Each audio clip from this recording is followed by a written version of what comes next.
And recording. All right. Welcome everybody to another podcast, the LogiCast podcast.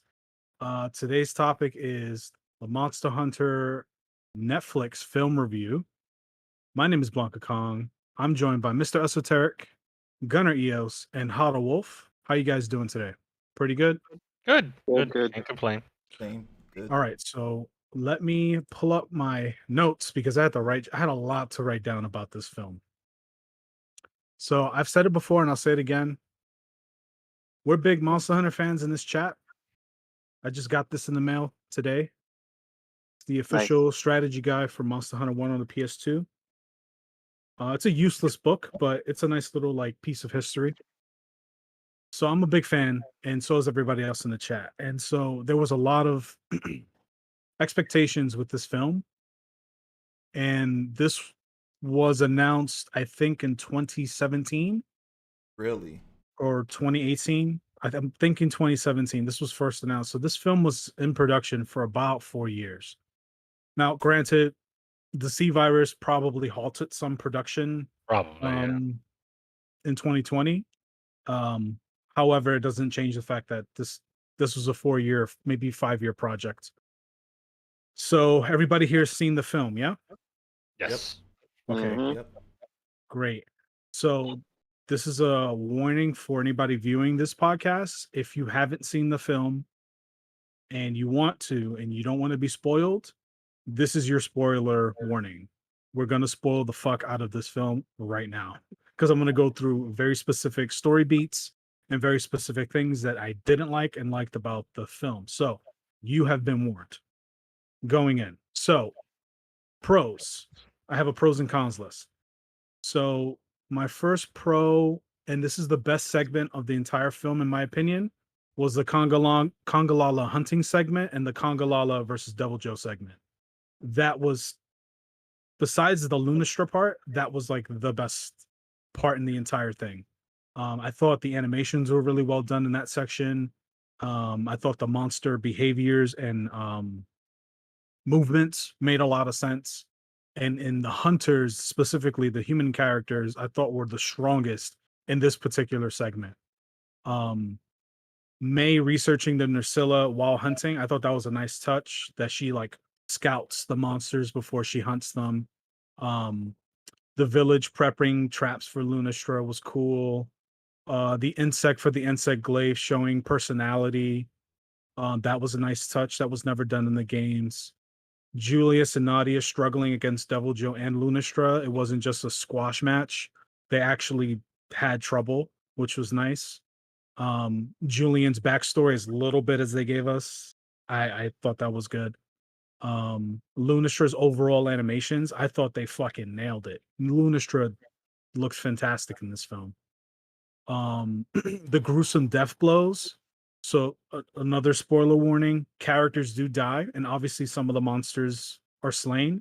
And I thought definitely the monsters being slain, I thought was good. Like the way they took them out was gruesome enough, but not it wasn't gory, so it was a good balance. And then the human deaths were some were a little lazy, and then others were like pretty good. It was like, oh, okay. I thought that was that's not something you see in the games too often. Nadia trashing Aiden's shield was hilarious. It's a very specific line in the movie. The last minute Dragonator not working properly, I thought that was a nice touch. Because they made it from like just bullshit in like a day. And then Nox, the feline character, I thought was really good. He was really funny to me. And then lastly, the Curse of the Five Hunters from the first game. The fact that there was a group of 5, so it was Aiden, May, the Insect Glaive user, Ravi, the Charge Blade user, Julius, and Nadia, the gunner. Switch axe. It was a switch axe. Oh, switch axe. I'm sorry, tomato. As you can tell, I don't use that weapon. Should have been a great sword if you ask me, but that's just my opinion. The fact that I don't know if you guys are familiar with the Curse of the Five Hunters from the first game.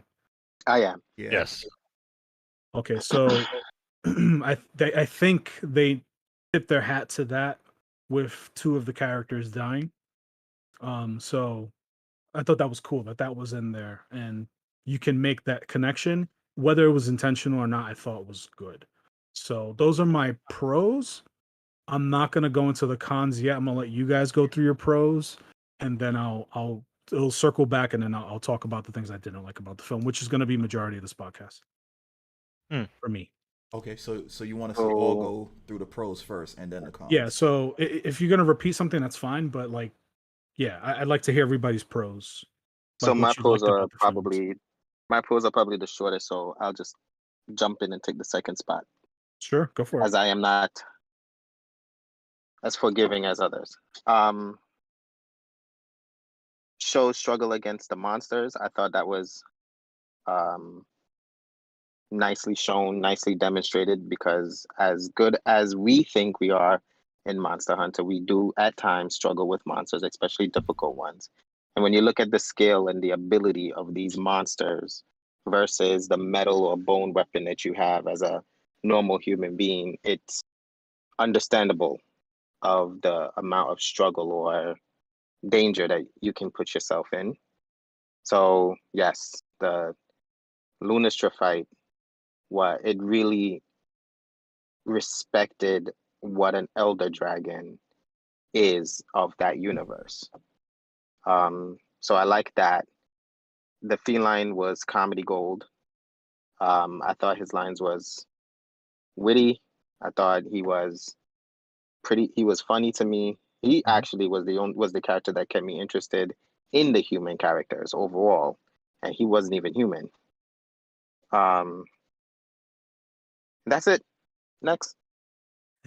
That was quick. Wow, that was really quick. All right, Esoteric, you should go next. Cool, no problem. All right, so I kind of split it up. I split it up into two categories: animation and story, pertaining to the pros. The first thing I wrote was that the aesthetics were great. So I'm talking about like the character looks, the armors, the weapon, and the environment. They were well designed. I would also say the characters was well animated. The hunters, they utilized moves that were within the actual game, and the monsters as well. Like they had certain movements and actual moves that they used within the game as well. So I kind of like that. There was, as Kong mentioned, there was like blood spills, so it was minor, but it actually showed like realism. In regards to the story, I don't know if you guys were paying much attention, but the story seemed to have taken place right before the start of Monster Hunter World, because everybody was on the ship before they went to go face Zora Magdaros. So I was like, that was a nice implement. That was kind of cool. The Ace Hunter's personality stayed true to the game. Not so much in the beginning when he was like, well, I actually fought an Elder Dragon. He's usually more comical. So his childhood version of himself kind of expressed that a bit more. You're talking about Aiden, right? Yeah. The dude with the orange hair. I don't really know their names. I didn't pay much attention to that. Okay. Let's see. The story stayed true to the Monster Hunter food train. So with the turf war, I did not expect Kongalala to beat Devil Joe. I expect Devil Joe to like literally floor him, and he actually did. The story paid homage to certain mechanics of the game, i.e. the insect glaive with the bug collecting essence, and also like the mushroom, the paralyzed mushroom that Kongalala held. I thought that was cool. And yeah, aside from that, that was the only additions to what Kong and Wolf said pertaining to the pros. And I have my list of cons here when we're ready to go around. So that was pretty much it. All right. So Gunnar, what did you like about the film? Okay, mine's gonna be a little bit more free flow, just how I roll. Roll away. I did like that this played into the mythos of Monster Hunter, which is also a con, but we'll get to.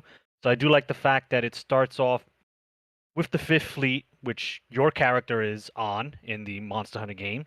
So it links to Monster Hunter World. It also links to Monster Hunter 4U, because the three Ace Hunters originated from 4U. and 2 original characters. I do like the fact that we're original characters. I love the fact that everybody was in correct monster attire. We had full Devil Joe. We had full Butterfly. I always forget the name of that armor. Ropessa, I believe it's called, or something. I think so. That is the female version because the male version is different. I respected that, care to authenticity. The Ace Hunter armors were on point. So that's that. The monsters looked good in my opinion. I have a con. I don't think Nursilla looked really that good, but I guess I snuck a con in there. Son of a gun. I think the animations were okay. I'll get to that in the con section. And the characters were enjoyable. Like they felt like the ones in the game. You had the cornball, you had the edgelord serious guy, you had the quiet cool girl, you had the bubbly girl, and you had the tragic past. I'll never fight again, but then I fight at the end guy. All the It was like tropes were more there. edgy than the Edge guy. Yeah. Right, he was super edge, but whatever. But I think my biggest is that there was actual consequence in this movie. There were Yeah. permanent deaths because that gets lost when you're grinding tempered Nergigante for 40 hours. Like in the mythos of this game, these are serious, literal, environmentally changing monsters.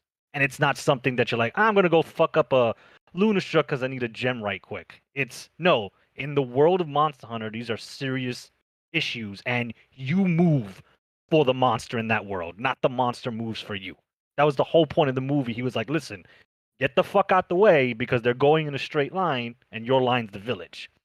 So I do like there was actual consequences, unlike most of the Marvel movies where there are no consequences. So it's nice to see a movie with consequences. That's pretty much my cons. I mean my pros. Yeah, that's about it. Oh, and I do like that they did confirm that humans in the Monster Hunter world are just built different because they were lugging around velocidromes like I lug around my books. So if anybody needed any confirmation, because I hear this a lot, oh, how can I fall off a 40-story cliff and my legs don't shatter? Watch the movie because a teenager is carrying a velocidrome. So Monster Hunter people built different. It's That, funny you that thing mentioned. has to weigh at least 120 pounds. Yeah, or and something. he like tossed it to him like Yeah. like you throw laundry at someone. It was nuts. Yeah. It's funny you mentioned that because I was expecting a scene where one of them would have like jumped off like not too high of a mountain, but high enough where your legs would shatter, and that didn't happen. So Not because they're not humans like you and me. They're something different.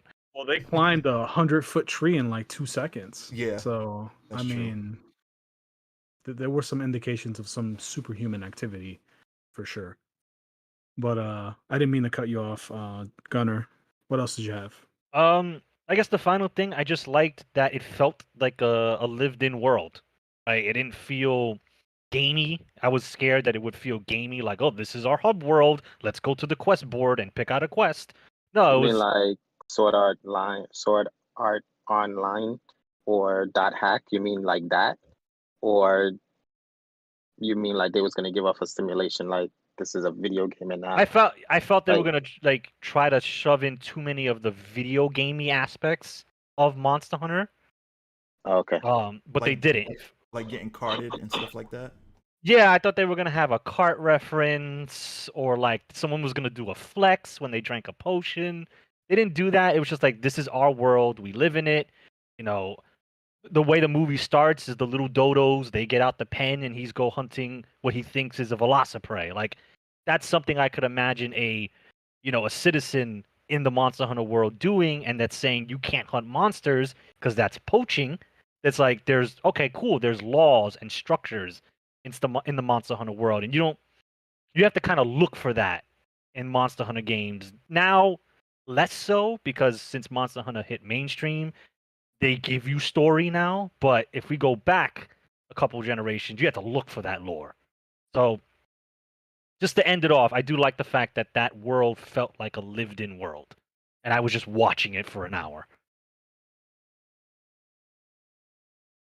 It's a pretty good list. Yeah, Um, like Better than mine. yeah. Just to say, well, it's longer than yours, that's for sure. I overall think the movie was okay. Not groundbreaking, but I think it was okay. That's and I know I'm kind of in the minority No, on this I one. agree. I didn't hate it, but I didn't think it was like a terrible movie either. Um, but yeah, I wouldn't use the word terrible, I would. and that's fine. But I found myself enjoying it a little more the second watch because I watched it twice. I watched it when it first came out a few weeks ago, and I watched it before the podcast to take notes and just kind of refresh my memory. Um, before we get into the cons, I'll say this: if you are a Monster Hunter fan that has played Monster Hunter games as far back as Monster Hunter 4U and have played games from then till now, I think you'll get more enjoyment out of this film than anybody else. If you're a new Monster Hunter fan and Monster Hunter World was your first Monster Hunter game or Monster Hunter Rise is your first Monster Hunter game, um, there isn't much for you here. There's some stuff, but I don't think you'd care about 80% of the film. yeah. Maybe, That was maybe one of not. my cons.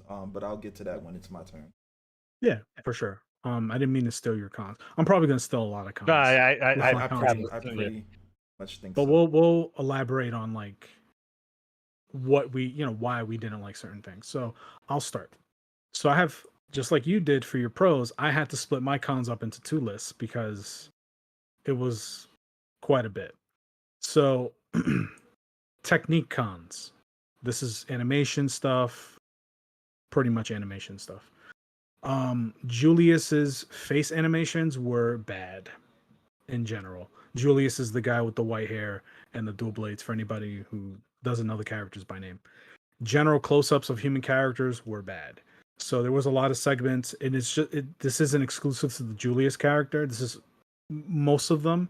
Aiden, most of the guys, I feel like they were close up to the character to like emphasize emotion, and it would just be like really robotic emotions, and it didn't look good at all. Lip syncing issues, there was a ton of this, like, and I can't help but seeing that I'm not an animator, but I've taken animation classes, and so, and most of us in here have as well. Wolf is an animator, or he was an animator. Esoteric took those same animation classes with me. Once you take those classes and once you educate yourself on like animation and the rules and the don'ts of animation, it's hard to watch 3D films or 3D shows or 2D animations or whatever without like picking up on certain things. So, sorry if I'm breaking the fourth wall for some people. Aiden's dual blade animations were very robotic. So there's a segment where Julius teaches Aiden or gives him like not tutorial, but like hey, this is how the dual blades work segment, which only lasted a few seconds, but Aiden was like practicing the dual blades, and I think the animators were going for novice like movements, but it didn't come off as though he was a novice. It came off as though he was a robot. Like he was just like, am I doing it right? I'm like, Jesus, that looks bad. The insect glaive movements were floaty. So specifically in the Nursilla encounter, as May, the insect glaive user, she was like traversing through the trees and engaging the Nursilla. She seemed like her airtime was weird. Like it didn't, like the insect glaive is a floaty weapon, but it didn't look like the game's airtime. Like it just seemed like she was just standing on air at Like she times. could fly. So she could fly. Yeah, that's what I'm saying. Like she could fly. That's what I got from it. Was just like, okay, well, Even if that's canon, that the wings work on her armor, it still seemed off. yeah, Like it it didn't was seem like off flight. because It it's just not something seemed that right. unnatural. Right. It seemed Um, very unnatural. so I mean, I'll give you that, I guess, but it didn't look good. Uh, Gunnar mentioned this briefly. Nersilla's close-up shot showed extremely dated textures and robotic animation. Dude, she looked like the Decepticons from Beast Wars. Dude, I put Beast Wars in parentheses in my I'm notes like, because I was like, That's this where's looks Beast Megatron Wars at? bad. Not that Beast Wars was a bad show, but No, it looked like it's from that time period. right, which is not acceptable. I like Beast Wars for the record, but Yep. that was like 1996 or some shit, you know? So like, come We're on, in guys, step it up. 2021. Like, this is unacceptable. Reboot was another like reminder. Like watching this, I thought of Reboot, that old show. Yep, I remember Reboot. Me too. Awesome show. Hmm A It great show came back for for a little time, bit. but not today's time. Ravi's conversational segments, if you want to call them conversational, were super choppy. Like he was the worst animated character in the entire film, in my opinion. Like Wait, they which one gave was him Ravi? Ravi was the blacksmith guy, Oh, the black okay. guy who Yeah, happens to be a blacksmith. yeah. Mm-hmm. Yeah, I got words for that because that's Yeah. He was the weakest character in general. He had the The mo- least amount of lines. the movie He would have had the been fine worst without him. animations. I feel like he was added last minute. He feels like a very last minute decision. Yeah. And then Aiden's running animations were fucking crazy bad. Specifically when he's running to the dam to set up the trap for to set off to blow up the dam to, you know, drown out the Lunastra. Him running and then him running away from the water once he successfully executes the trap.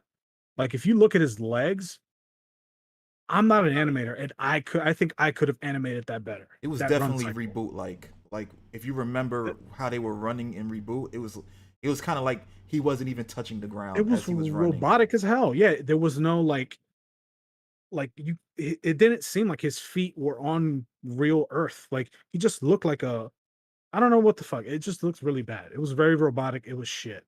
So those are my technical issues. I've condensed it. I can go into more detail, but I don't want to take away from what you guys might say. And then this is a quicker section, the story cons. Julius abandoning his mission to warn other villages to fight the Lunastra didn't make sense to me. Especially if you played for you.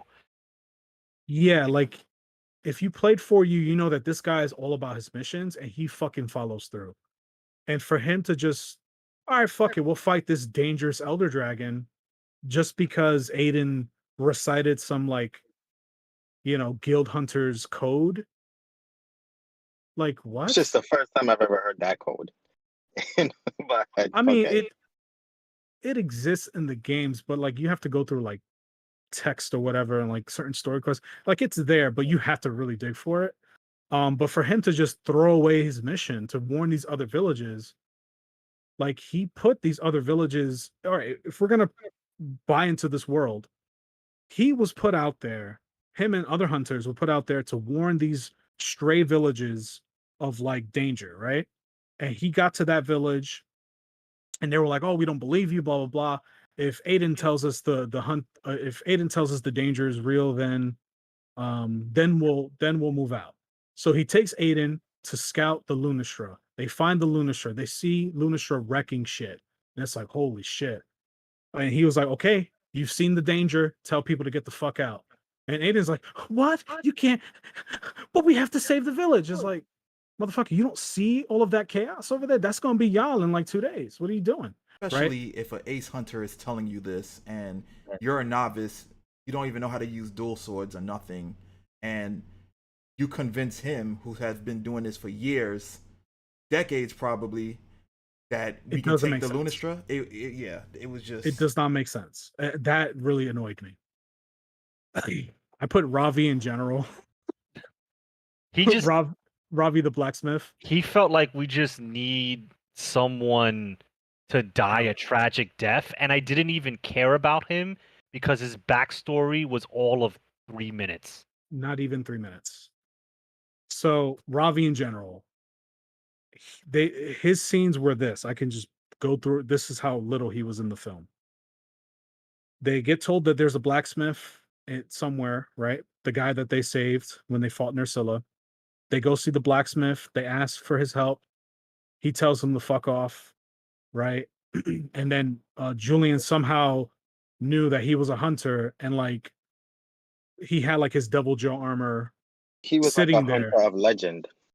Like he was a Apparently, yeah, he was a famous hunter, and one of the missions went bad, and story rumored had it that he like abandoned the mission, or he gave up on the fight when he lost the team, or some nonsense like that. well, So they didn't. No, that's not But what they said. It was that he was hunting for sport. yeah, he enjoyed it too right, much. okay, there we go. Yeah, It was they that. didn't. You gave him more story than Capcom did.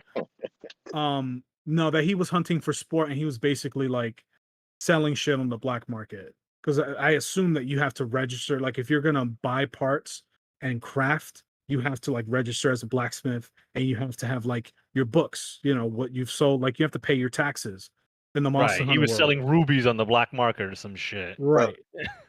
I guess as I can say that was one more positive about the game, is about the movie, was that it made us realize that hunting monsters is no different than, say, hunting for sport. You know, like you can legally buy a gun and hunt a bear, or go bear hunting or deer hunting, or you can illegally do it. But there was a difference there. Mhm. So, Yeah. when Julius made that differential to Aiden in the beginning, where he's illegally hunting the Velociraptor or the Velociprey, that made sense, and that's another positive I can give the movie, if we're gonna squeeze for positives. But yeah, so We're grasping for positives here, but they're there. They're there. well, at least Um, between me and you. yeah. So I only have two more, so I can turn it over to you guys. Um, this movie I think needed 30 more minutes, and it needed 30 minutes of flashbacks, specifically May's parents, the researchers that taught her how to research creatures. They needed that for her character development. Aiden's first village, where he lost his parents. It would have been nice to have a flashback of that. Ravi's unsanctioned hunting, like he desperately needed character development, and they didn't give it to him. He needed it the most. Julius and Nadia's backstory, hunting, because they mention it, that oh, your first hunt was a Jaceferos or whatever. Julian's master, apparently he died for him, against the Kushilador, the same Kushilador that you hunt in Monster Hunter 4. Apparently that's why he has that revenge story that was never revealed until now, at least to me, which is pretty cool. So flashbacks would have been super super helpful in the character development for a lot of these guys. And then the last thing that I just kept cringing was the monster puns, the name puns. Mm-hmm. Please no, Mm-hmm. please no. Like, if Hmm. they had it in the in Monster Hunter World, and they also had it in Monster Hunter 4 in text, it's whatever. But please no. Like, you have Nox the feline. He's all the comedy relief you need. You don't need this. Oh, what was one? Let's kick some Lunastra, and it's Alatrion. And I'm like, shut the fuck up. Like, It was Mm-hmm. I hated that shit. it definitely was con on my end, but I kind of let it go because him as a character in the game was annoying to me as well. So it was like Same, we're watching. but Uh-huh. there was the thing is, like, I felt like him with the monster puns and Knox was too much. They tried to cram too much comedy in such a small movie, so it was starting to overlap. Because the rule usually is you have one comedic character, Yeah. just one, and this was too much. So if Knox wasn't in the film, then I'd be like, whatever, because it's like, okay, well, that's just for Comedy relief. the comedy relief, and that's their response to it. But Knox was enough. Knox the feline, he was perfect. Um, so yeah, those are my story cons. So I'll turn it over. Wolf, I'm interested to hear your cons. So go for it, pal. Okay. First and foremost, let's start with the animations. They were shitty. I have seen 3D animated cartoon shows with better animations than that. And it's funny because the first time I watched it as a fan. But because I was once an aspiring animator, I can no longer watch whether it's Jap animation, American animation, 3D, 2D. I can no longer watch anything that deals with animation and not look at the frames, not look at the character movement, not look at how they react to the environment, how their clothes fits them. And there are scenes in where Aiden, the main character, will move his head and you would literally see the texture of his armor stretch with his head movement. Now, it's not like the texture of his armor was clothing or tight on his body. It's armor. So armor doesn't move with your head. If anything, I was expecting like a slight chest movement because he has to adjust his whole body to fit the weighted armor on his body. I did watch the movie. I watched the movie 1.5 times. The second time, I couldn't bother. I was like, why am I doing it to myself? And I stopped almost midway. That same day that I tried to watch it the second time, later that night with my little boy, I watched and yes, obviously the budget for the two movies was probably completely different. I watched the Paw Patrol movie with him. And of course, he's enjoying it as a little boy who likes dogs and vehicles or puppies and vehicles, but I watched it as an animator of what I was taught. And the slight movement, even there's a female dog, and she has like these fluffy ears that hang on the side of her head. And the slightest movement she would do, her ears will delay in the movement to show that there's free flow to them. The way they would move because of the armor that they also wore in the movie would not move with the rest of them. It was like it showed that, or the animators took the time to show that, okay, these are two different entities. You have the body and then you have the body wearing the armor, if I'm making sense. Whereas in the Monster Hunter movie, a lot of their armor pieces was like they didn't flesh out the texture well enough, or they didn't It flesh seemed out weightless. very weightless. Then there's the, much like the facial animations, the lip syncing I saw was off. Aiden's animation one was the worst, the absolute worst. And then there is to me, I didn't like the dual blade user Julius, and even when he was trying to teach Aiden how to use the dual blades, I didn't like any of their animations at any point in the movie whatsoever. I felt they probably used a weapon that was beyond them, because for anybody who's played Monster Hunter, there is a sense of fluidness to how the dual blade is animated or how it's used. They didn't capture that at all. No, I they think didn't. the best they did was the heavy bowgun user, and maybe and that's me giving her more credit than I should be, is the insect glaive user.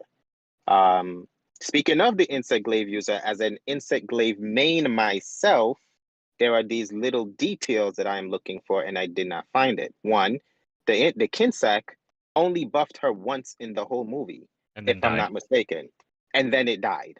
It gave her an attack buff. They didn't utilize her speed, which would have saved her life, or could have saved, or use it to could have saved her life. They didn't utilize the defense buff.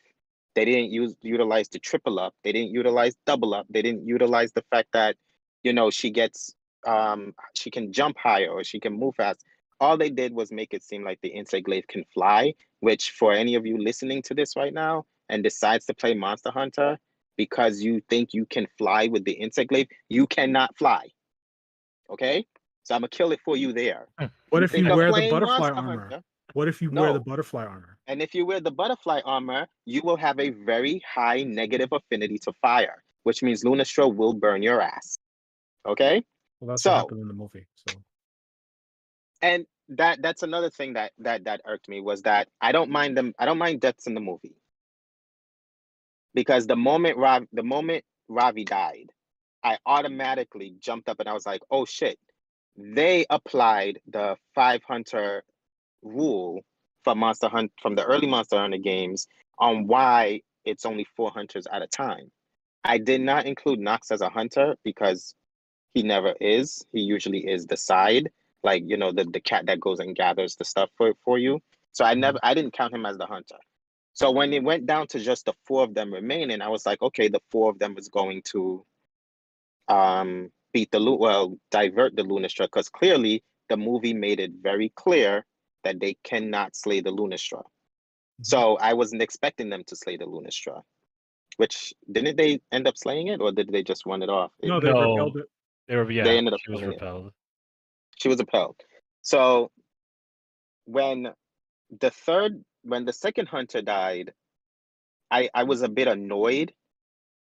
I agree with Gunnar when he says there are consequences to your actions, and there are consequences on picking up tasks that are bigger than yourself, which Lunastra is clearly one of them for that realm of the series. But when she died, to me, it was just like, okay, well, they missed a golden opportunity to explain to people who care about lore for series like these on why there are 4 hunters and not necessarily 3, 2, or 5. And they didn't even show her death. 4? Yeah, They I was didn't like, even- when did she die? Lunastra just chomped and then it just like cut. So I Yeah. feel it was no, it wasn't there because there wasn't any gruesome. But Yeah. I knew how I figured that she was gonna die was like 2 scenes before, when the Kinsek died, which was another issue to me because the Kinsek is designed to work with the weapon, so it's a part of the weapon. So while yes, the Kinsek dying was the foreshadow to obviously her demise, it still to me didn't make sense for what the lore of how the weapon operated. And I think maybe I got caught up too much in that. Maybe I was thinking too much of it as what I know as a player who's playing a video game for this weapon. But it was a very undermined weapon. Don't worry, don't worry, Wolf. I got like a whole thing to back you up when you finish. It's like, and then the weapon choices, in my opinion, was horrible. Like, this is the movie that was supposed to represent monster. I also had an issue with even the monster choices. Yeah, same. But before I start bitching about that, because I will, the weapons of choices, I was expecting longsword, dual swords, maybe sword and shield, maybe a bow, because bow's been around. I think it's one of the more original weapons, or it was introduced after the first Monster Hunter. I could be wrong. The gun user didn't even bother me so much because I figured they was gonna put some type of range person in there anyways. But where the hell was the greatsword? The greatsword is on every friggin' cover of Monster Hunter, to my knowledge. Well, not every cover, but most covers. It was on Most covers. yeah. Okay. So Yeah. it's not on every cover. It's on. It is an most iconic covers. weapon. It is an iconic weapon. It is the. I would say it's the flagship weapon. Yeah. I would say it's the flagship weapon. If not the flagship weapon, then the sword and shield, which the main character did use somewhat, but there was still no recognizable weapon. Like, I wouldn't even. Okay, so the insect glaive was put in there because it was one of the newer weapons. It's cool. It's flashy. Maybe that's why they chose it. But you already had your flashy weapon, which was the dual blades. So if you was gonna have your flashy weapon, introduce a more a more recognizable weapon, a weapon that presented power, presented ease, which is what the greatsword is. It's power with ease. They didn't even have that. And then, of all things, I don't want to sound biased in any way, but you chose Lunastra? Like, what the fuck did y'all do? Did y'all put all the Elder Dragons in a hat, tossed it up, and then whatever name you got is what you pick? Like, the fuck? You chose Lunastra? Lunastra. of all the Elder Dragons. I, Lunastra? I have a game theory for that. That's just I got a fan theory for that one. Yeah. I hear your fan theory, but let me put you about this a little. Fucking Lunastra. They chose. I didn't even know it was like when I first saw the silhouette of the monster, I was like, perfect choice. Teostra. Dominant, large, identifiable, scary as I hell. saw the Excuse forehead me. and I said Lunistra off the bat. Excuse me. Right? Are you saying that female monsters aren't as strong as male monsters? I don't give a flying fuck if she wants to be both male and female. They chose fucking Lunastra. Lunastra had one good game, and that was what 8-10 years after they pretty much abandoned her Well, as a monster in the And she Monster came back Hunter in lore. World. yeah, I was gonna say I think that they put her in this movie because she was a problem in World for most people. Nah, that's not why they put her in the movie. Not what I think. All right, I it's gonna help don't- me sleep at night. I I think it's don't- because she was a problem in World for most I people. don't care. The point is, you skipped over fucking Kushala Daura. You skipped That would have over been the best choice, in my Teostra. opinion. Those two. They would Of have stood a anything, chance. those two would have been a more logical choice if they were going to go with that frame of Elder Dragons. Those two would have made more sense to me. I can understand they couldn't go as high as Fatalis because that would be the end of the world. Be a And really they quick couldn't movie. go right. They couldn't go as boring as say Chameleos because Chameleos is not. It's an Elder Dragon. He's strong, but he's not. He wouldn't have fit that action pack thing that they were going for this movie. He's just not that type of monster to give an exciting fight. Karen would have been cool. Kieran, even Kieran, I would have accepted. They would have No, spent we more they had- chose. time. They would have spent more time chasing Kieran than. You know what? And I would have been fine if the movie did not have an Elder Dragon. I would have been fine if the monster that they fought was a Dread King Rathalos. I would have been fine if it was a Black Tigrex. I would have been fine if it was if it was Devil Joe who was the final monster of the movie to show that okay, well, this is high on the food chain, but it's not the highest on the food chain. They went and threw a whole bunch of idiots against the highest on the food chain. They threw them into an apex monster, an apex level monster. And then on top of that, Aiden and his fucking character. Okay, so the beginning of the movie starts off with hunters that are excited because they get to fight something, they're gonna kill something, they get to test their new shiny weapon and their strong ass armor, at least what they believe to be, because we all know in Monster Hunter, your armor is shit. So your armor is legitimate shit. The only good thing your armor provides you is those skills to make you a slightly better. Okay. And then we have this dark, gloomy character who just creeps into the scene to kill everybody's killjoy. Yes, these monsters are strong. We are weak. You have no idea what you're going up against. So you throw Bruce Wayne in the fucking movie in the beginning, but then we go all the way back to his childhood, and you give us no story that leads up to why he's fucking Bruce Wayne now. Nothing. In the end, his very last sentence was still a fucking monster pun. It was still a monster pun. Yes. His attitude changed in no way, which means that these two deaths that happened, one was a martyr. One was to show, okay, he did his stupid shit. This is his way of repenting. He died. All right, we know that that's how Japanese tend to push their media. You need your martyr. You need your character who's going to push the other characters to go further, to do more, to motivate them in some fashion. We know that. That's what they always do.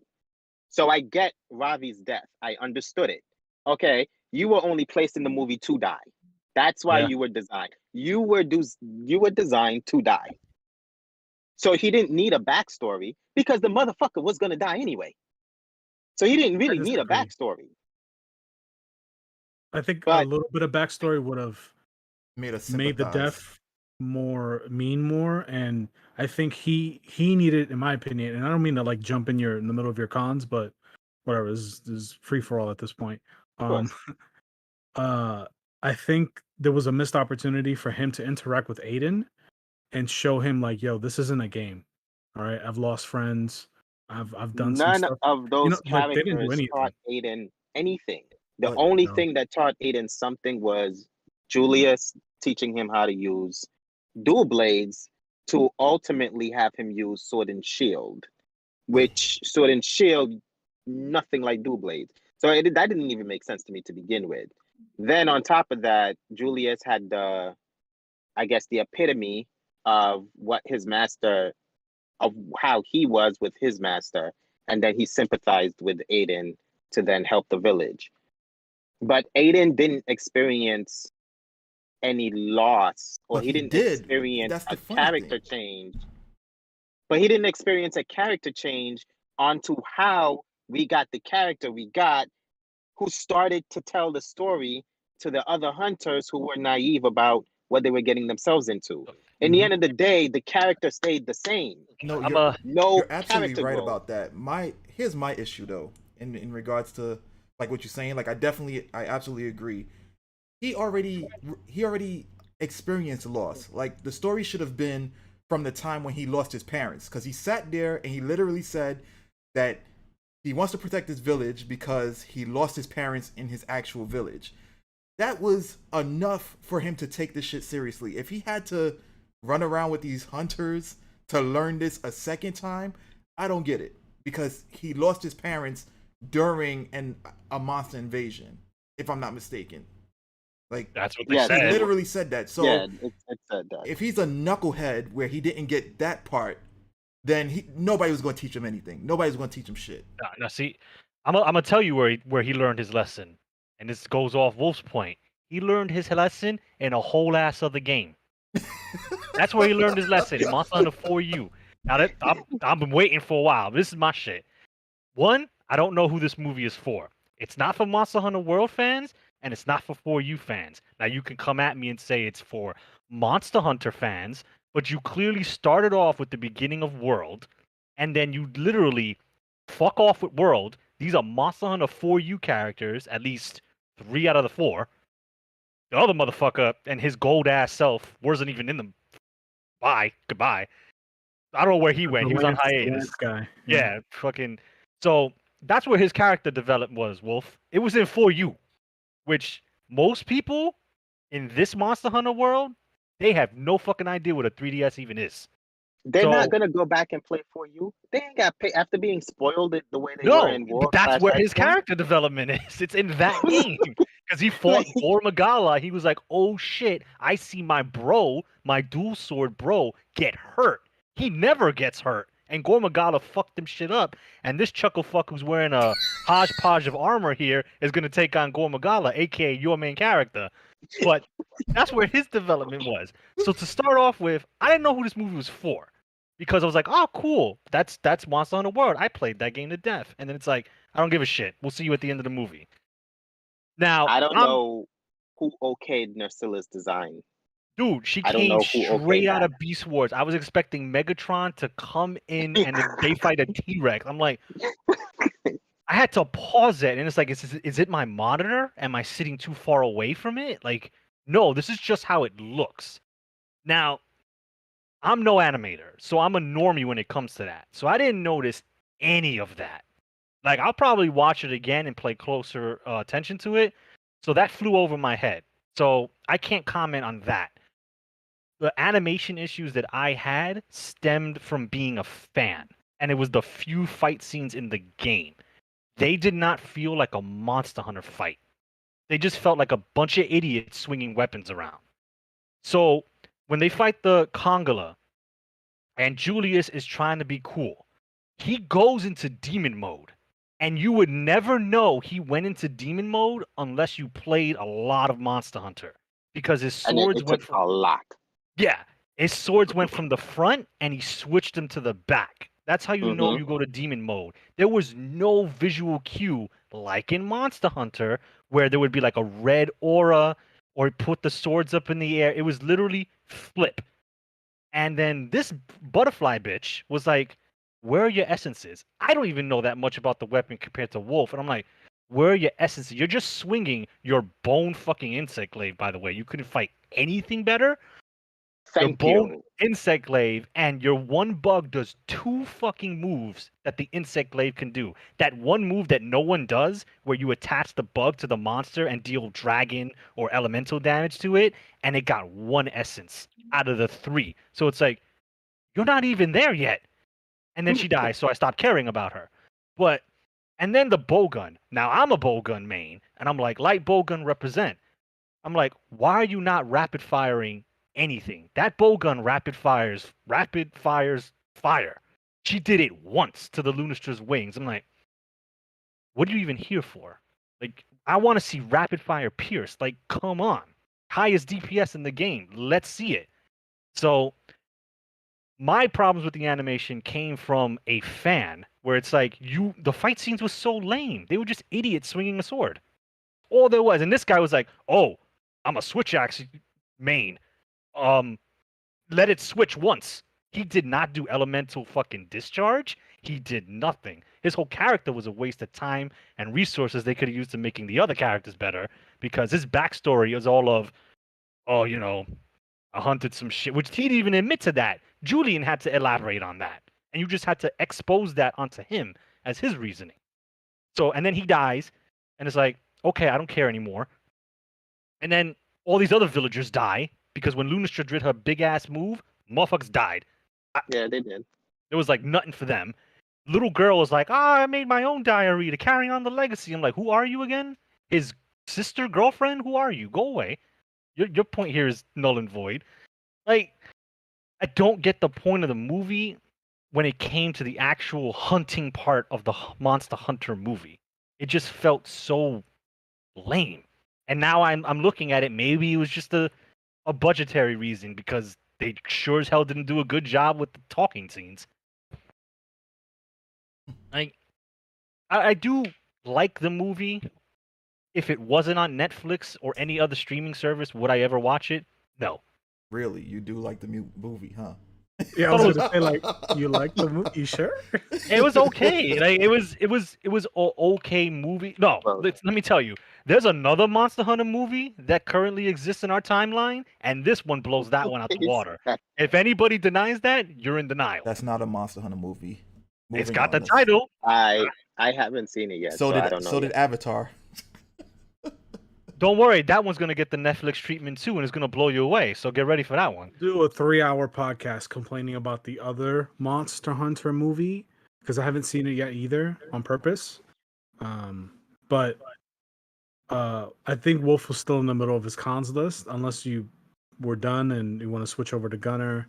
No, I got if mine out. if I keep going, it's going to be the whole podcast, and everybody needs a turn, because that movie, like I said, I can get into very minute details as to little things that I did not like about the movie, especially when I compare it to other animated movies that I've seen. Story wise, I didn't like anything about it. The characters I did not like. The the only thing that I truly, truly, truly, truly liked in the movie was the fact that they represented these monsters to be the powerhouse, overbearing force of natures that they are designed to be. Yes. That yes, we can get lost in it when the 4 of us load up Monster Hunter. It was like, oh, I need to kill a couple Teostras. And for us, it's nothing. We don't even think about it as Teostra being this force of nature that can dominate a whole village of people in one blast. We think of it as, well, this is just a normal thing for us. Like, It's a just lot of times Tuesday. right, it's just a Tuesday. A lot of times we fight these monsters and we're in casual conversation Yes. as we're fighting, so it does take away that sense of of power that these monsters are supposed to represent. And I love that. I love that these human beings showed fear. They showed that they could not, they will not beat this thing. I love that. Nox to me was a great character because he was the comedic relief. He kept me entertained. And I give it to somebody else who gave that another positive point that I was trying to that I'm reaching for. Everything else, you know, the fact that the main character had two different personalities, pretty much in the beginning when he started to tell the story, he was fucking Dark Knight, and then, but in the beginning of the movie, he's fucking happy ass Clark Kent on a ranch in Smallville. Like it didn't make any sense to me. Like where is the character progression to show how he became the way he is now? Why? Why would I tell somebody if somebody asks me why am I so depressed about certain things? Why would I tell them, oh well, okay, for instance, if you ask me why am I depressed about my job, why would I tell you how my first day at my job went? That doesn't make any sense. That's not telling you why am I depressed at my job. I should be telling you the negatives, the things that I'm facing currently, the how I felt in the beginning and and what led up to me feeling now. He didn't say any of that. He told one little story of the Lunistra that blew up his new village after he lost his first one, but he was still happy go lucky by the end. If the movie maybe had like a time skip, maybe if it was like we have years to come before this monster comes, and I'm going to train you so that if the monster should arrive, you know how to prepare yourself. I could understand that a little better because with training, a person's personality can change. With maturity, because he's getting older, he's getting better at his weapon, he's starting to understand his mentor's teaching. That would have made more sense to me if he was hunting monster after monster and just like a 30-second clip of just him getting older and fighting more and more and more and witnessing more and more deaths. That would have made more sense to me on how he became this dark emo person sitting in a corner to from being a little boy who was, full of bliss and happy essence. Let's use that. And it just like the character connection didn't make sense in that regard. Ravi dying, I just put it in my head. He was the example of how powerful these monsters are. We needed an example, and we chose the one character who only needed 30 seconds to introduce himself. That's it. The movie was trash. If I would give it a -1 or 2 or 3 out of 10. I do not advise anybody to waste their time because every minute you spend watching a scene in that movie, it's a minute you will not get back in real life. That's my personal take on the Monster Hunter movie. Sorry. Esoteric. Oh, You've been, one you've more been quiet for a I mean, while. I didn't get my cons out. Everybody just Wait, went okay, full, Gunnar, you- one You more. got I do stuff on? apologize. Yeah, everybody me went say- full wyvern fire, so I couldn't get my thoughts before- across or whatever. Wait, before I let Skills take it, my theory as to why they use Lunistra is to emphasize the power of the Elder Dragons. They had trouble and they lost people to the weakest of the Elder Dragons. There was no way they were winning against a Kusha or a Tailstra, because in my ranking, Lunistra's the weakest of the Elders. She's just And- Tailstra's wife. So to struggle against her and to not even kill her, but to repel her is the movie's way of saying these things are so powerful. If it was a Kusha, that whole village would have been wiped off the map. That's just my theory. I feel like they probably didn't utilize Kushala because of the way they took out Lunistra. Like he wasn't gonna use that water to take out Kushala. That Kushala would have just brushed that off. Oh, But they're it makes Would sense. have froze the water. their Yeah. plan, their big bad weapon just knocked her out. It didn't kill her. Well, So Throw if up a it was- horn. That's the best it did. Yeah, if it was a Kusha, they'd all have graves of them. true. But that's just my theory. Take it away. I was trying to think of a skills? weaker Elder Dragon than Kushala. I mean, Combilios, I think, is a weaker Elder Dragon, but I don't think he would have been as interesting. Yeah, I guess Lunistra is the weaker Elder Dragon amongst the main Elder Dragons that we know about. But yeah, all right. Well, Esoteric. Anything left for you to say? well, I mean, you guys pretty much took all the cons I was gonna mention. But I'm still gonna go sorry. through them. I'm still gonna go through them anyway. So, you know, one thing I would like to point out is that yeah, I did take the animation class, but that wasn't my primary thing. So I did miss out on a lot of the stuff that you guys mentioned. So I'm definitely going to, against Wolf's recommendation, watch it again just to see those things. Because I would like to kind of take a look as to what you guys are talking about. I did see some of them, but not all. But here we go. So one of the main cons I had was that, and correct me if I'm wrong, that none of the monster parts were actually broken. Like there wasn't a tail severed. There wasn't like I didn't actually. The only damage I saw to the monsters was when Lunastra got hit in the wings. There was like no broken parts whatsoever, and there was I think a they scene. broke the horn with the Dragonator. They didn't show it. It was still the same. It was, to my knowledge, it was the same. There Yeah, was, if you want to go by the game's version, when Lunastra's horn breaks, it's a significant break. yeah, that's what I'm going by. Like I'm going by severed tails. I'm going by like Right, physical right. damage that you see in the game, because one of the pros was that the monsters were well animated. I would have liked to see like actual damage being done to them. But then again, they couldn't really handle any of the monsters anyway. The mushroom was damaged. Nah, I'm not taking that. That was from Kongalala eating part of That it. is a part. Nah, I'm not Hold on, taking quote that. you can. I'm not Hey taking man, that. I'm trying. I'm not Well, taking. maybe if they had the great sword like they should have, our tail would have been cut here and there. Yeah, I'm just saying. but he had dual swords, so that's a cutting weapon as well. So he should have been able to do the job, especially being a ace hunter. He should have been able to do the job. Hold on. Um, The floaty bitch could have done it too, but that's true. But she was too busy learning her weapon and focusing on reading her books or whatever. She didn't get Um, out the bone weapons. Yeah. So another one of my cons was you guys pretty much mentioned it. What I did see animation wise was that the face expressions were mad stiff. Like what's his name? The white hunter that looked like dude from The Witcher. He was so expressionless. Julius. Yeah, Julius. He was so expressionless. Like he had squinty eyes and he was just like the entire time. He's very serious. Like he just looked Hunting is serious. he just looked like Don't the make blank jokes, face. Aiden. He literally looked like the blank face emoji for most of the time. And there was a couple of other moments where they really showed like literally no expression.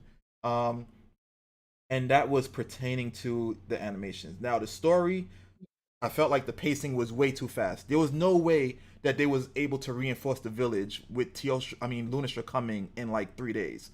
Look Like at that. You said Teostra, and then you had to correct yourself and say Lunastra. yeah, yeah. Point proven.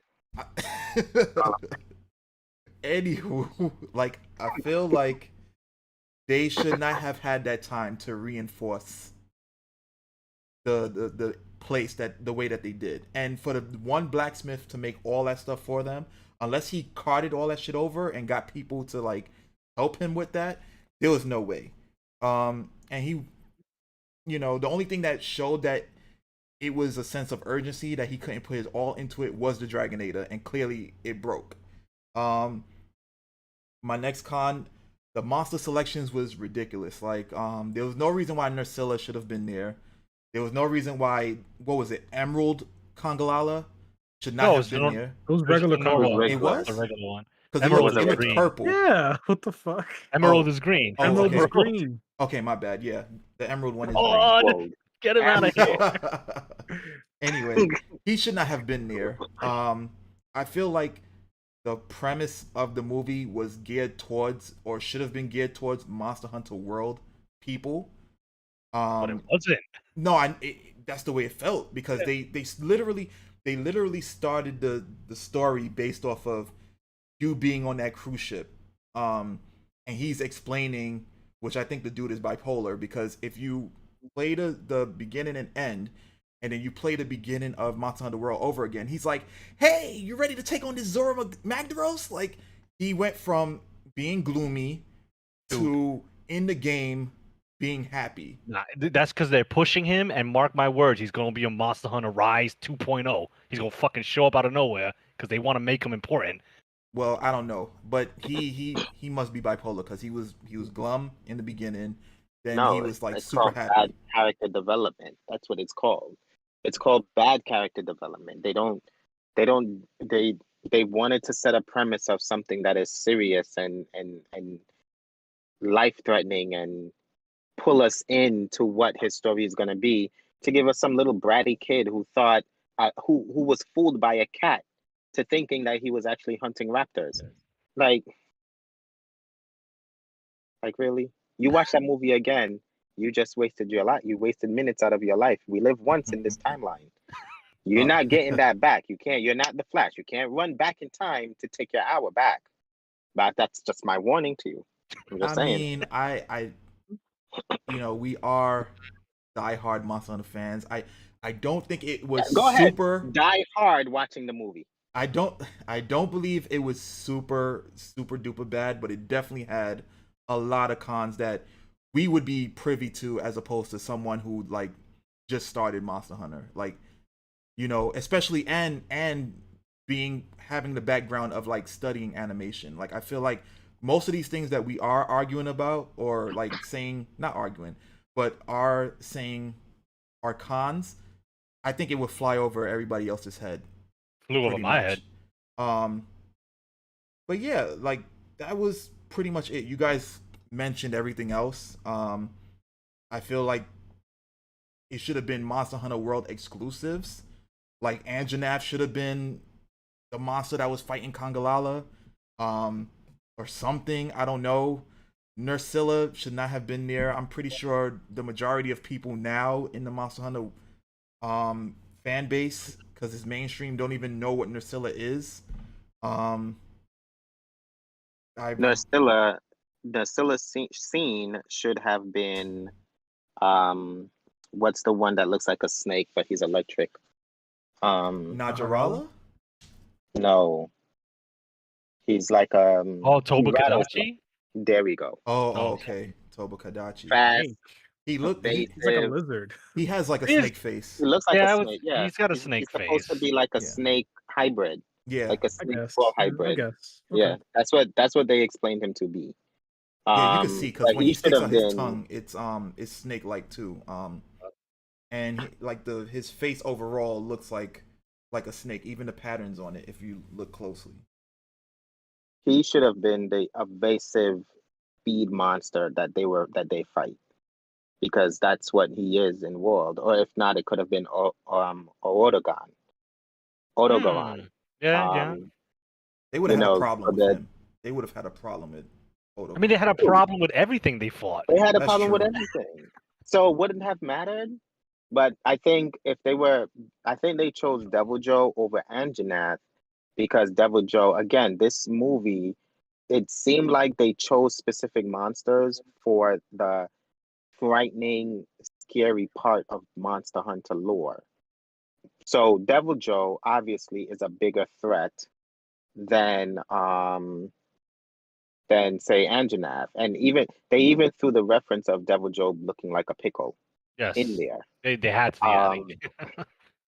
You know, if they didn't choose Devil Joe, it should have been something a little more popular like Tigrex or even Nagakuga, because Nagakuga is in Monster Hunter World. But then Nagakuga, like they that's why they didn't choose. I think they didn't choose Anjanath because it just doesn't give off that high intimidating factor like say a Devil Joe would give off or a Tigrex would give off. I mean, Tigrex is a jaw, it's just teeth running at you at high speeds. That's pretty friggin' scary.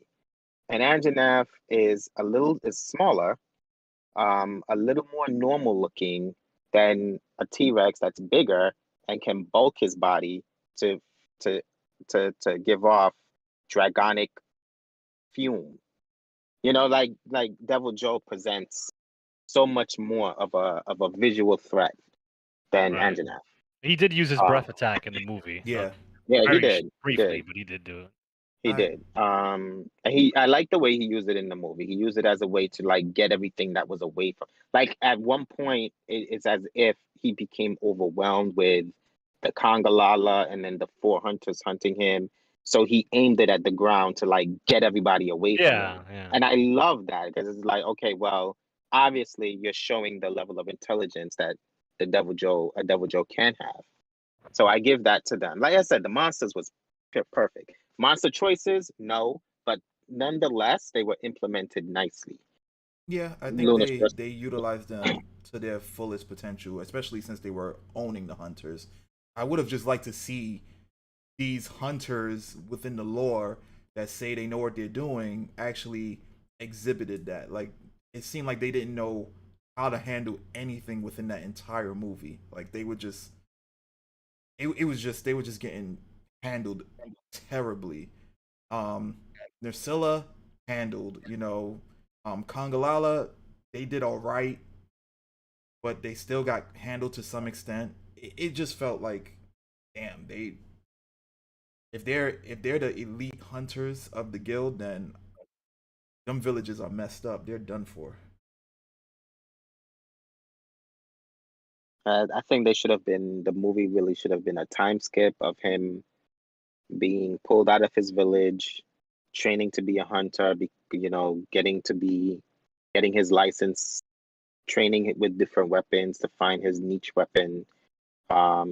And then by the time he's older, he would have experienced all these hunts. He would have experienced these types of different monsters, which would have given me a more comfortable explanation of how his personality changed from being a happy kid who's full of monster puns and love the lore of hunting monsters and being in the Hunters Guild and you know going out there and protecting villagers to being like, oh shit, I'm in a really bad situation. I chose a really serious career. It's like a kid who says, I want to be a firefighter or I want to be a cop.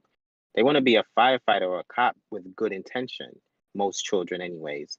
They want to save lives, they want to protect people, they want to be somebody for their community, which firefighters and police officers are great jobs to exemplify that. But then when you become an adult and then if you do follow through with that career path, you realize that, wow, like I can go into this fire and the percentage of me leaving with not only the people that I'm trying to save, but my own life is very low.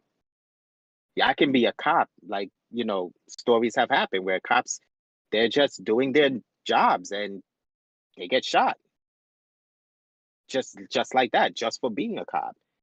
So like his character was like, okay, well, this is the fantasy of what my career path is, but they showed it to us, but it never affected the reality. The reality of it never affected his character. So the biggest issue that I have with the movie was just simply his character development just didn't make sense to me. It just didn't make sense. It was like this kid stayed in his fantasy world after losing two hunters, two people that he gave home and board to help protect his village. It rubbed me the wrong way in every sense of the word. Yeah, I think the movie would have been better if they could have linked it to Monster Hunter World with the opening scene. I think it would have been better if they just did a retelling of For You, because the For You fans would have been like, "Oh, cool." The Monster Hunter fans would have been like, "Monster Hunter, cool," and they would have seen monsters, and maybe that would have piqued interest. And they still could have had the death scene. They could have had the Ace Lance user, because they didn't have names. I don't think they had names in For You. Um, he could have died. He could have died the heroic death, and then they recruit the local village hunter, aka your character, in For You to help fight the Gormagala that's spreading the frenzy virus and killed one of his companions. That's where his darker personality would have been born because he's like, I've seen death. I've seen death at the hands of elder dragons. It would have been a nice nod to for you, a nice nod to your character, even though they would have had to pick a generic dude or chick, whatever. But that would have been a more cohesive story because it would have been a story that was already done, not a made up story that has some nods to for you and then some nods to world. That's what I think they should have done. They should have just done a very Spark Notes cut version of for you. And it might not have been a better movie, but at least it would have been a more cohesive movie. For me, I think the perspective that the movie should have taken was maybe from the commander of Astera. Like if they did a story about him, or like him either getting command or whatever, or them starting to basically stabilize Astera and make a village out of that area. I think that would have been much better than what they did for this story, because again, now majority of the people who play Monster Hunter, the mainstream are the mainstream ones. They play World. So I figured if they did something pertaining to Astera, which they kind of technically did, because his story was right before his storytelling was right before you about to fight Zora Magdaros. But it Yeah, would have been better if they had like the commander as the main character, and kind of like facilitating and orchestrating how they kind of got their bearings on Asteria. I think that would have been a good one. Blanka Kong? It's absorbing everybody's comments. I don't disagree with what you guys are saying as far as like story direction, but I think what they were going for, as far as like telling Aiden's like start to his hunting career, was fine. And I think the characters that they had in the movie were fine. I think just the execution was terrible. If I had to like produce this project myself, um, if the budget would allow it, I would have preferred if this was a episodic 6 hour, or not 6 hour, but 6 episode series, and each episode could be anywhere from 30 to 40 minutes, giving you enough time to like learn about these different characters, and each episode is like a new lesson for Aiden and a new experience. So the first episode, like I think the first half of the movie was okay. The pacing was like a little fast, but it's like okay, I can kind of see this. But then like at the second half, it fucking skyrockets. Like shit just happens. They run into Ravi, they, you know, they run into him, that's it. There's not much there. And then they're like building shit, and then Ravi's like, "Hey, you guys need help?" I was like, "What?" Like it literally just happened that way. He could have been an episode in itself where he was poaching, and Julius and Aiden were out scouting, and they see him poaching, and they're like, "Hey, what are you doing? You need a license to hunt out here." And he's like, "Well, I don't need a license. I do things my way." And Aiden's um innocence could have like brought Ravi to a point where it's like, "Oh man, I remember being like that. How did I become this way?" And it could have been a whole episode on him, right? You mean Of like Aiden's. how you mean like how Naruto cured or freed Zabuza of his dark heart? Sure, Okay. sure, I can't disagree with it. sure. I mean, you may not like that, but it would have been better It than what would we have got. worked. It would have worked. Fucking, Yeah, and it would have worked. Ravi's death would have meant more, especially for Aiden, because if they had built a bond, right? And Ravi sees himself in Aiden. Like I used to be like that. Not that Ravi has, and not there's any indication that that was even the thing. But I'm just saying again, if I was producing this, this is like how I would have built up that character. Um, May, like she was a young hunter. This is the insect glaive user. They could have like I disagree with her dying. I think Me she too. should have just been severely injured and I stayed think at she the should have been village, severely injured as well. She should have I been and do. stayed carted. in the village as a researcher, Yeah. and guide the village, because Aiden just left the village. He abandoned them at the end. You'll be a fine protector. Nah, fuck those scrubs. I want to hunt with you Yeah, guys. he left, and I'm like I was shocked, not in a good way. I was just like, Yeah, my little you just sister went character, against she could your jump off the whole- bridge. Yeah, you went against your whole like, this is my village. I want to protect and this and that, and he just peeks them out Deuces. at the end. I was like, and You know what? That just hit me. Yeah, he just straight. he just fucking peaced out. I'm Whether like, he these was- people are mad irresponsible. Whether he stayed there or not, that village was doomed anyway. Like, what was he gonna Yeah, do if another threat But, came? but it's not a justifiable reason for him to leave. No, it's So the village definitely is- not. It's right, definitely not. I'm because just it saying. doesn't justify his character. That decision just wasted 60 minutes on top of the 60 minutes that was wasted for other reasons. Like his whole Exactly. motive was to protect my people, and he ditched them. He fucking As a he pieced out. Go ahead, Wolf. as a father, do you know how much I could have done in 60 minutes? Do you know what I could have done in 60 minutes as a father for my kid versus me actually taking 60 seconds of my life to watch a character to say fuck you at the end of everything that he's done? And then in the end, he just says, yeah, fuck everybody. I'm going to go get my hunter's provision license. Well, maybe even though they didn't explain it, maybe it could have been like he realized that, yo, I'm the weakest out of the food train. I need more training. That's why I agree with Blanka didn't. Kong's idea of it being an episodes, I get because that. in the end, he could have returned to the village and become their primary hunter, their Right. primary protector. Or he could have, through his training and development and growth in both age, time, and skill, he could have left his training onto the younger people in the village, Right. leaving A circle of that right to protect the village while he's able to go and do what he needs to do. That's what I'm saying. The movie didn't. Is that I felt like I was reading a book with missing chapters. Yeah. So, Nadia, I think, was the strongest character in the film, and that's not saying much because she wasn't much of a character, but she was the most consistent, in my opinion, and she seemed to be the most useful and the most knowledgeable. Like she wasn't brash at any like she seemed like she had her shit under control. The only moment where she was just like, "What the fuck?" is when Aiden took all her ammunition to do God knows what, and it's like, he just took my bag of ammo. That irked me. That hurt me on a personal level. Yeah, and she hit Lunastra with the gun and just abandoned the gun. I was like, well, there goes that.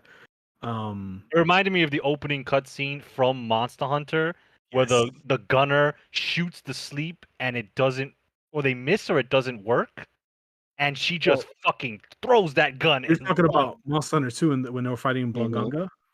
Mm-hmm. Yeah, and then like it doesn't have the effect, and she just ditches the gun. So what happened? Because I've seen this cutscene dozens of times. 'cause Okay, I it's been a love- while. I love the Monster Hunter opening cutscenes. So that gunner in the cutscene is shooting, and Blonganga is running at him, and then he throws the gun.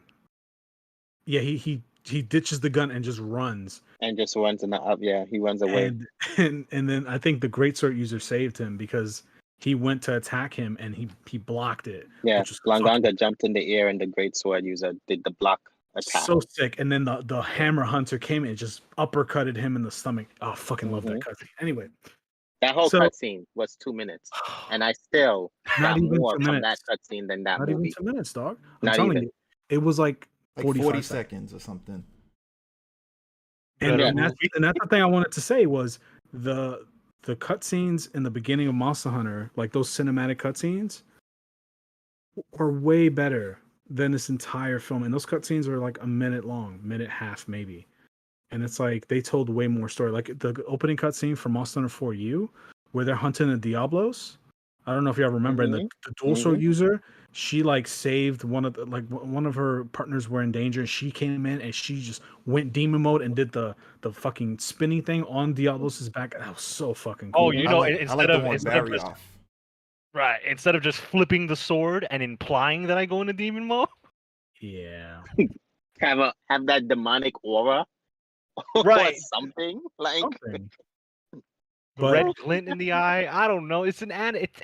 Dual swords are anime weapons. Come on, just give it a little. they missed a lot of beats with that.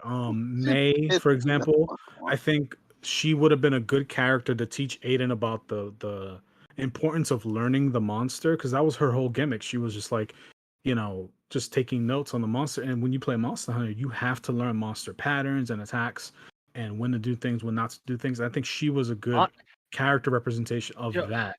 Not to cut you off, but honestly, I Cut thought May was going to become the guild marm from For You, because that was her whole thing. She was obsessed with like meticulous notes on the monsters. I was like, Mhm. is that the guild marm? And then she got bit. Well, they did say that was She got forced more upon than her. bit. Right. No, she said she didn't like just doing that basic. She didn't like sketching. Oh, this is needleberry. You need this to make light bowgun ammo. Oh, this is fireberry. You need this to make fire ammo. She didn't want that. She wanted more. So she got her hunter's license to go and legally hunt monsters and study Learn about those them. monsters. Yeah, Mhm. she didn't want to be the chick that writes your book of combos. She didn't want to be that one. Yeah, but Each like of them. again, she could have been the storytelling tool to teach Aiden that, hey, learning the behaviors of these monsters is important. And again, I don't think she should have died. I think she should have been injured and left at the village. And that would have justified Aiden leaving, because now they have a retired hunter to teach the next crop of hunters or whatever. I don't know. But it was better than what happened, what they did do, which is just fucking, all right, good luck, guys. I'm I gonna mean, be in my, your in my hunter opinion, now. the best character in the game was the bug. In the movie was the bug, because the bug had his little scene where he's trying to save his master. He's dragging her away with his little wings while these two massive That was creatures are funny. fighting.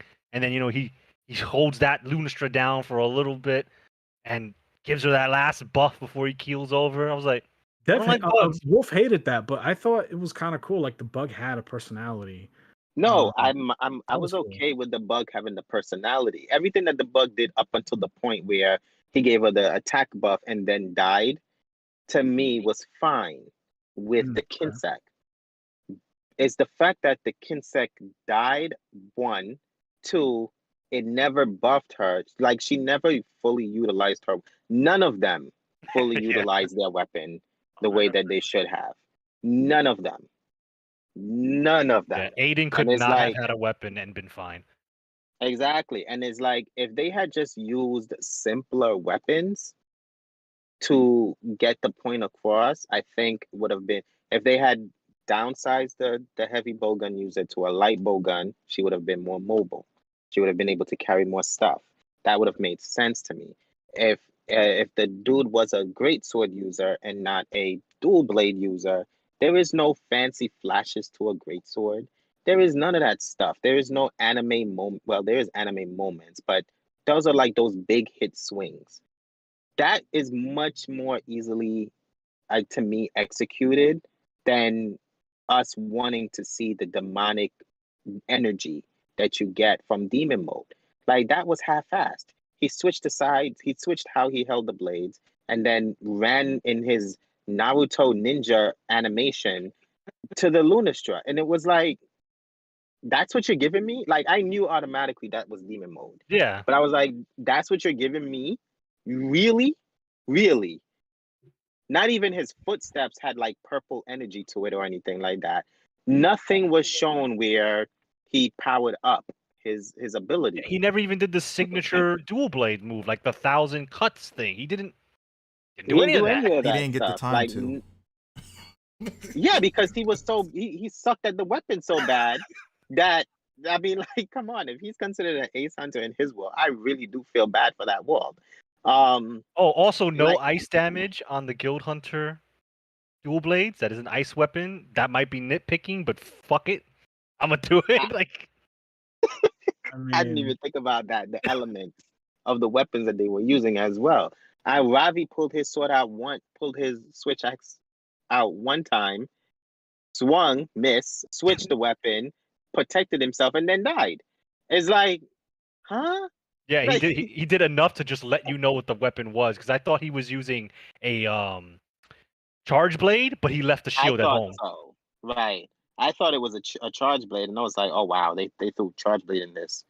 Because I was griping the whole time that there is no great sword, and I'm still Yeah, gonna I gripe could. against the movie with that.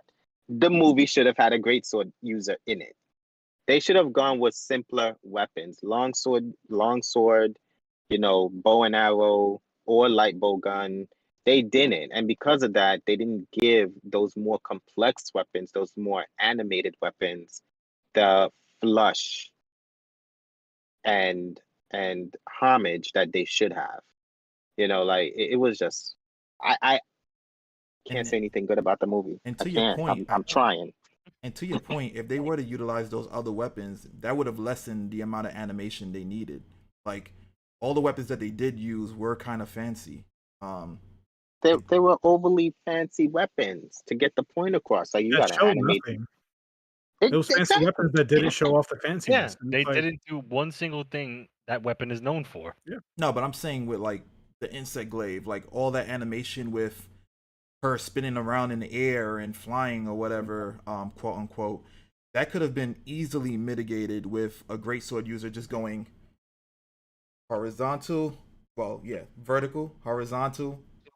That was it. Like, maybe a little slow spin here and there. That could have definitely lessened the animation with that. Or what's his name? Aiden, the main character, whatever his name is. He could have stayed with the hammer. Simple slam, slam. Like it's pretty simple. They could have the weapons that they chose were it was too much for animating purposes. Well, to be fair, I was studying all the fights. Aiden didn't do anything. No, Like he he didn't. rarely fought. Like Jack shit. he didn't do shit, and he was like celebrating like he did it by himself, which was kind of annoying. It's like, No, just it goes with it goes with the actual character in the video game because he did that a lot when you killed all the yeah, shit. but the story is about him developing, and there was no development, so it's like it Well, just didn't make sense. well, I can't really complain about that because what the show, the movie was what in a matter of a few days. That was it. Like I didn't expect him to get a stab in. Right, which is the problem. Again, the story that they were trying to tell could have worked if it was episodic. And if Lunastra was a few weeks away or a month Yeah, away, yeah, from getting there, it's like, okay, Aiden, I'll teach you. I'll take you to go to the other villages and I'll show you the ropes or whatever. And they could have done that through 6 episodes. And if they couldn't afford the budget to do a 6 episode series, they could have added 30 minutes to the film and they could have done like just flashbacks. Like when they mentioned Kushaladora and it was that like still image kind of storytelling flashback segment where they were like, oh, elder dragons are so strong. And they showed Kushaladora or whatever, but it wasn't like a animation, it was just stills. yeah. They could have did something like that just to kind of, give him development, but they didn't even do that. And it's like, Think, so I thinking don't know. about it now, what they could have done was have Kushala be the not Kushala, I'm sorry. Have Lunastra be She wanted Did to it be again. Kushala. You did it again. yeah, I know. Like Like I said, weakest elder dragon. no, but what I'm saying is they could have had Lunastra desecrate whatever village he was in prior, and then she be the resurfacing elder dragon that comes. So that way he knows what it does. He's frightened by it. It could have been like his growth. That would have been a typical anime trope, but it would have been better than what we got. It's typical because it works. Yeah. Yeah. If it ain't broke, don't fix it. So, um, if I had to give this, I'm not going to give it a negative because I can watch it again and, get something out of it. I'm not going to be as cynical as Wolf, but Oh, now I'm honestly, cynical. yeah, you're cynical. You know that already. Um, it's a 3 out of 10 to me. It's not terrible. Terrible would be a 1 or in the negatives. It was really bad. Could have been a lot better, but it's only an hour. Whatever. It's whatever. So it's a 3 out of 10 if I had to rate it. And I don't think, like I said in the beginning, if you're a Monster Hunter 4 fan, I think you should give it a chance just to get a little bit of story. Like you get like nuggets of story, like not even nuggets, crumbs of story that kind of connect Julius's past or whatever. Like that's really all you get out of this film. Um, but other than that, like it's a bad representation of what Monster Hunter is and could have been in terms of a film. And I think it's terrible as far as like trying to show this to like a non-Monster Hunter fan and trying to get them into Monster Hunter. Oh God, This is no. not how you do it. Like this would do the opposite. Of like, why would I like there's like the things, all the pros that we mentioned are pros because we are fans already, right? These pros wouldn't exist to a normie. It's a person who never played Monster, who knows nothing about it, and they watch this. Like, what the fuck are you wasting my time with this? Is this a student project? Like, this is how it comes off as. So I'm sorry Yeah. to all the animators and the people who worked on this movie for 4 years or 5 years. I hate to be the guy to shit on your work. I really don't want to say that, but it's bad. It was poorly executed. This is coming from a guy. Listen, I've got all the Monster Hunter games I've ever beaten framed on my wall. I'm a big fucking fan, so I have a right to be upset and to be disappointed. Mhm. Any other closing thoughts? Yeah. Well, guys, I know Kong shitted on y'all whole development and everything, but y'all did a much better job than the live adaptation. I didn't watch the live I haven't adaptation. seen I that. for didn't me to either. say. I didn't either. But we already know, like unanimously, like they did a way better job than that. I'm gonna watch it before I say that. I'm gonna watch it Really, before I good say that. luck. Yeah. Good No, luck. Um. Go ahead. I can say with absolute certainty that the Monster Hunter film that I just gave a 3 out of 10 is better than the Monster Hunter live action film featuring Mila Djokovic. Or Is Resident Evil lady. fucking Yeah. negative. Yeah, Resident Evil lady. Yeah, Yeah, like that's Well, that's what I'm stupid saying action. is that because the live action one is longer, I'm putting myself in a risk of either getting a longer, worse story, or because it's longer, There's no the war. story they has had more tanks. time They had tanks. That's it. I don't to. need to watch it. But again, I knew that I wasn't gonna like this Monster Hunter movie from just watching the ad or just looking at the cover. It looks like a PS2 game. Um, so I already knew I was getting myself into something bad. It'll be the same logic going into watching the Monster Hunter live action movie.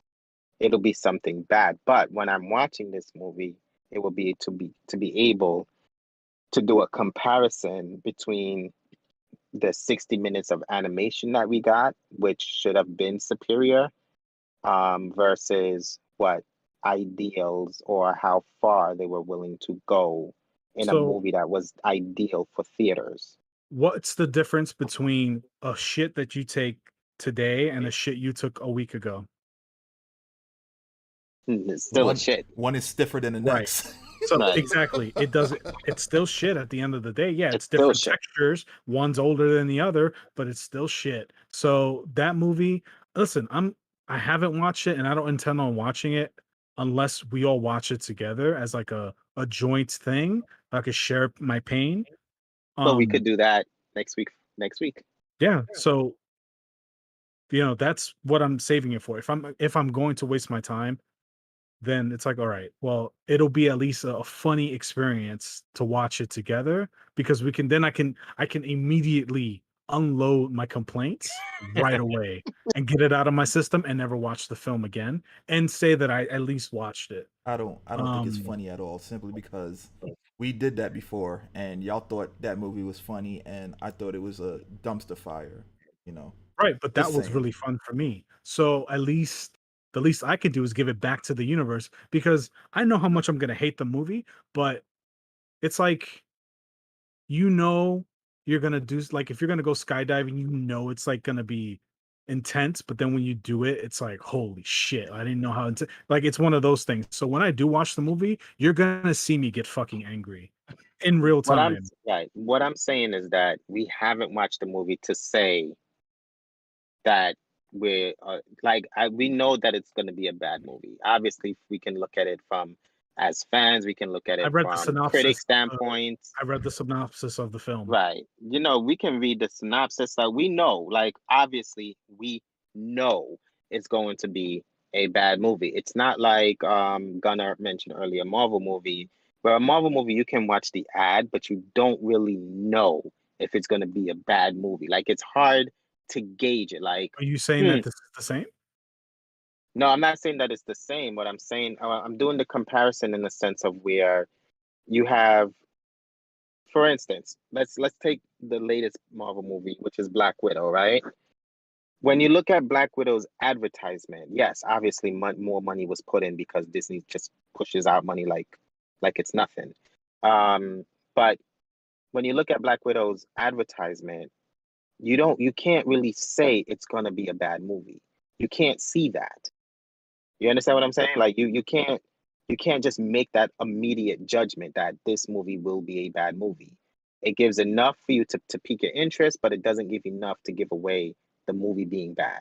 Not to mention, none of us here knows enough about Black Widow as a character to say this movie, based on its ads alone, or the synopsis alone, or what critics say about it alone, is a bad movie.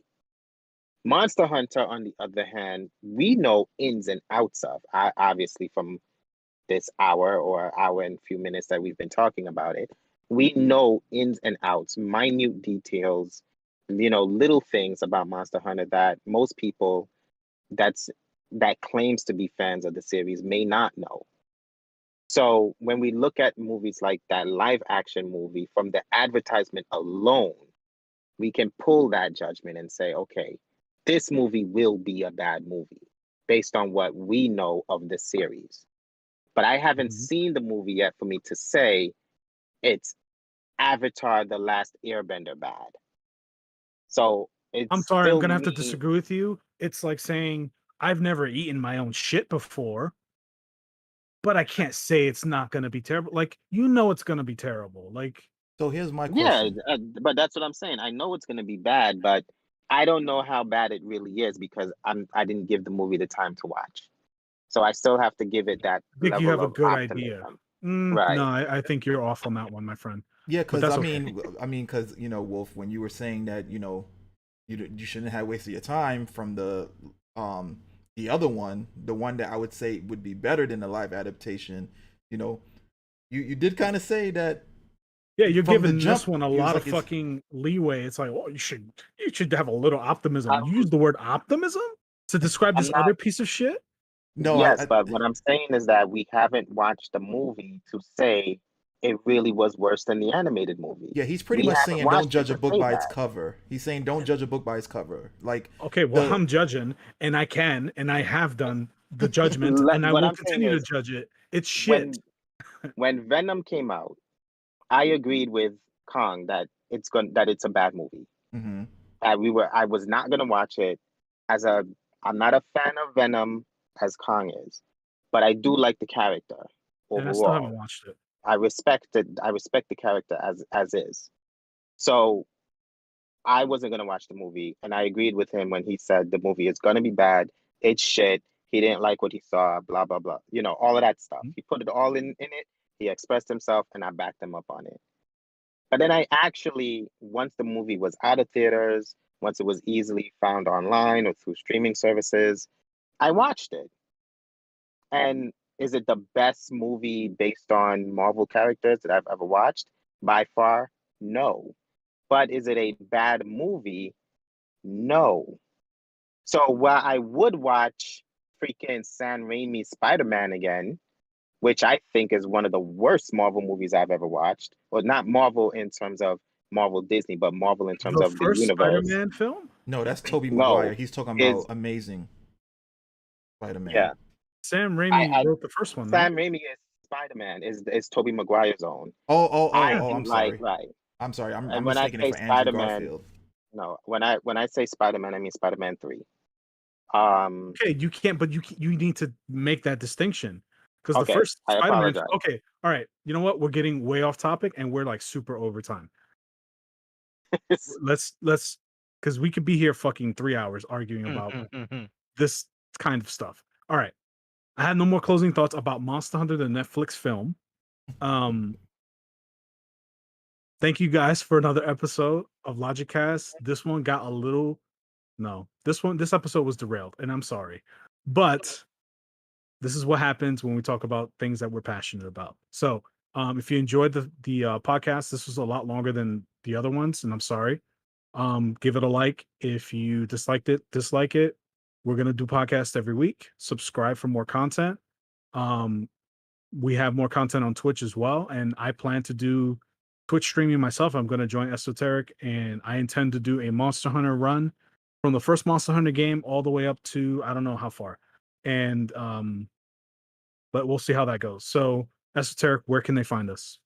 All right, guys. Well, you can find us on Facebook, Instagram, Twitter, Logical Gamers TV. Just look for the light bulb. And as Kong said, I stream every Monday, Wednesday, Friday from 9 p.m. to 1 a.m. So, come check us out. Not streaming this Friday, however. Well, based on the airing of this, it doesn't matter. So yeah, just come through. Whatever. All right, guys. Have a good night. Later. All right.